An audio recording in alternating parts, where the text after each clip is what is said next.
The Florida Joint State of Citizenship presents the amendment process. The Constitution was written a very long time ago, way back in 1787. And the framers of the Constitution knew that over the years, things would change. But they wanted to ensure our government system was one that would stand the test of time. So they made sure that there would be a process for the Constitution to change with the times. How do we know they wanted this? Because if we look at Article 5 in the Constitution, we see language that begins, "The Congress, whenever 2/3 of both houses shall deem it necessary, shall propose amendments to this Constitution." So they provided a way to change the Constitution. After watching this video, you'll be able to recognize the methods used to propose and ratify amendments to the U.S. Constitution. Identify the correct sequence of each amendment process. Identify the importance of a formal amendment process. And recognize the significance of the difficulty of formally amending the U.S. Constitution. Now we're going to be talking about things like amendments, proposed amendments, and ratifying amendments quite a bit throughout this video. So let's make sure we actually understand what we're talking about here. And we'll start with amendment, where that amendment is a change to a constitution. It can be the U.S. Constitution or the Florida Constitution. When an amendment is proposed, that means that somebody's making a suggestion for how to change the Constitution. But keep in mind, just because an amendment is proposed doesn't mean it will actually change the Constitution, because it has to be ratified first. Now keep in mind, as we said, we don't actually get an amendment to the Constitution unless we ratify it. And to ratify means to confirm by expressing consent or approval for something. And so we have to ratify an amendment. And we'll talk about the process of this later in this video. Now, the framers knew there had to be a process to change the Constitution, but they also knew that even a small change could have a large effect on all Americans, so the process couldn't be easy.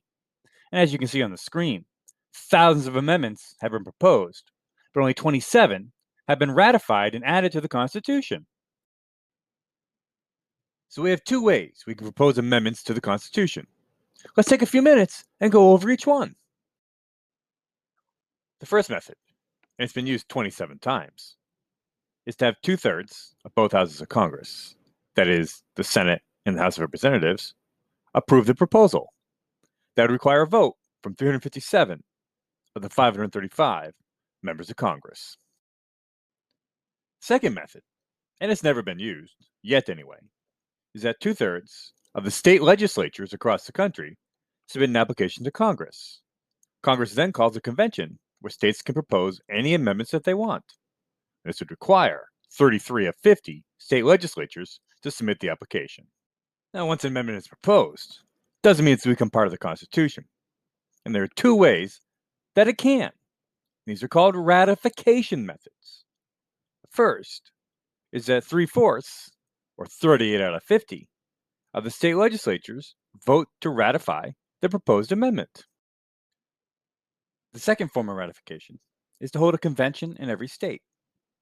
And if 3/4, or 38 out of 50, of these conventions vote to ratify the proposed amendment, then it becomes part of our Constitution. So let's summarize what we've learned about the amendment process. In order to propose an amendment, we need 2/3 of the House and Senate to approve it, or a constitutional convention called by 2/3 of the states. To ratify or approve the amendment, we need 3/4 of state legislatures to vote to ratify, or we need 3/4 of the states to vote to ratify it through a state ratifying convention. Once that's done, the amendment becomes part of the Constitution. Let's check in. Try to answer the following questions in your own words. Why did the framers of the Constitution want to make it difficult to change it?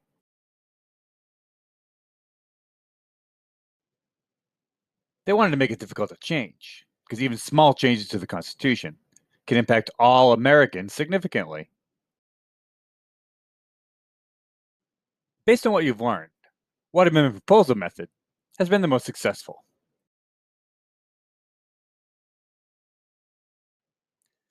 The most successful proposal method has been through a 2/3 vote of Congress, that is, both the House and the Senate, and this has happened successfully 27 times. Let's recap what we've learned. Remember that Article 5 of the Constitution describes the amendment process, and there are two ways to propose an amendment: through a 2/3 vote of Congress, which would be 357 of 535 members, or a constitutional convention called by 2/3 of the states, or 33 out of 50. Ratifying an amendment requires 3/4, or 38 out of 50, of state legislatures to vote to ratify it, or 3/4, 30 out of 50, of states to vote to ratify it at a state ratifying convention. Thousands of amendments have been proposed, but only 27 have been ratified.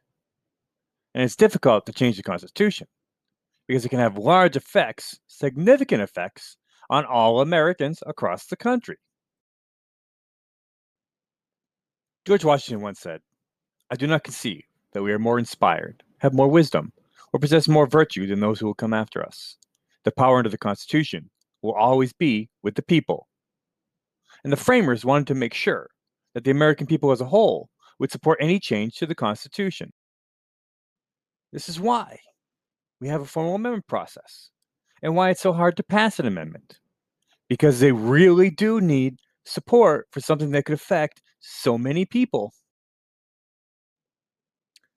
Amendments to the Constitution have made huge changes to our rights, our liberties, and our very system. Sometimes they expand rights, like the Bill of Rights, our first 10 amendments, or the 19th Amendment, which gave women the right to vote, or the 14th Amendment, which ensured due process and equal protection for all citizens under the law, the 21st Amendment, which repealed prohibition and allowed people to buy alcohol again, or the 24th Amendment, which outlawed the poll tax in U.S. elections. Sometimes amendments to our Constitution restrict our liberties, like when the 18th Amendment banned the manufacture, sale, or transportation of alcohol. And sometimes amendments to the Constitution change our system completely.